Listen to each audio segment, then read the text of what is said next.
On an old hollow tree near the edge of the thick woods lived a family of owls. On the topmost branch lived the youngest owl, Raoul. He was polite and cheerful, but he had a serious problem for an owl. He couldn't see in the dark. Every evening his family would wake up, yawn, stretch, and start out. Raoul would blink and peer and strain his eyes, but all remained dark. When the moon was up, he could dimly see the shapes of trees, but he had to fly very slowly and close to the ground. Since it was impossible for him to hunt, he had to go home early and wait to be fed. His brothers brought him some dinner in turns. However, they constantly laughed and hooted at Raoul's inability to hunt. Raoul hated this. At last, Raoul could not stand it any longer. "This won't do," he said firmly to himself. "I will have to change my habits." And then and there he made up his mind to do something daring. He decided to sleep all night and wake up in the morning. When the family heard of the decision, Mother and Father were very upset. "Whoever has heard of such a thing?" Mother cried and almost fainted. "Disgraceful," said Father. "None of our family has ever done such a thing." Rufus, one of the middle brothers, who read a lot, said, "No, Arctic owls hunt diurnally, that is, during the long daylight hours." "We are not Arctic owls," cried Father coldly. The older brothers laughed raucously. "Woo-hoo! Maybe he isn't even an owl." "He's your brother," Father said. "Please leave him alone." Then he turned to Raoul and said gently, "If you insist, you can try, but remember to be a good owl always." Father patted Mother's wings and whispered, "Don't worry, my dear. He'll soon change his mind." The following morning, when his family was going to bed, Raoul got up, stretched, and stepped outside. He sidled out on the branch and looked about. "Wow!" he shouted. He could see everything, and there was so much to see. A bright, hot, yellow thing in the sky, the forest, brown and green, faraway meadows green, full of flowers. Raoul spread his wings and flew out. He had never seen so many colors in his whole life. He felt so good that he flew upside down and did barrel rolls and loop-the-loops. By noon, he was hungry.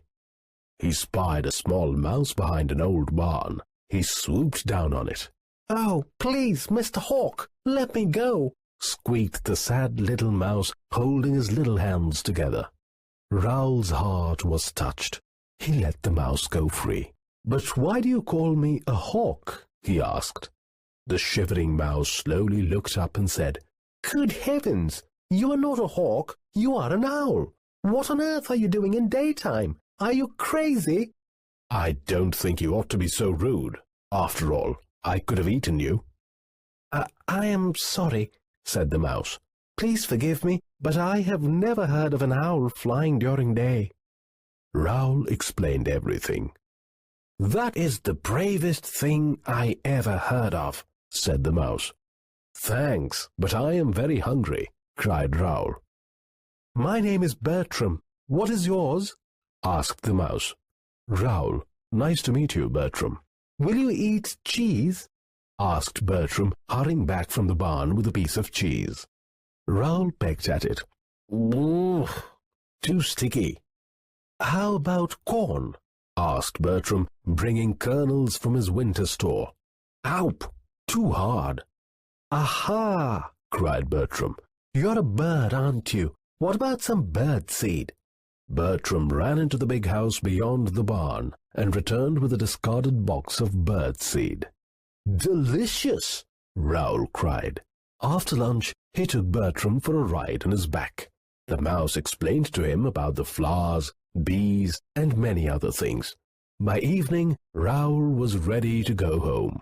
The two friends promised to meet again. He met his family next morning as they came in. "My poor boy," said Mother, embracing him. "You must have had a terrible time." "No," said Raoul cheerfully. It was fun. You must be starving. Here, eat this lovely mouse father got for you. Mouse? Cried Raoul. That would be awful. My best friend is a mouse. Oh, the sun is affecting my child's brain, cried Mother as she again got ready to faint. Raoul politely showed his family the box of birdseed and flew off into the sunrise. Bertram was waiting. They met families of robins and rabbits. The sun shone brightly. By noon, Raoul said, Bertram, perhaps Father and Mother are right. I cannot see too well now. Now, don't be hasty. You have done very well so far. I think you are not used to the sunlight.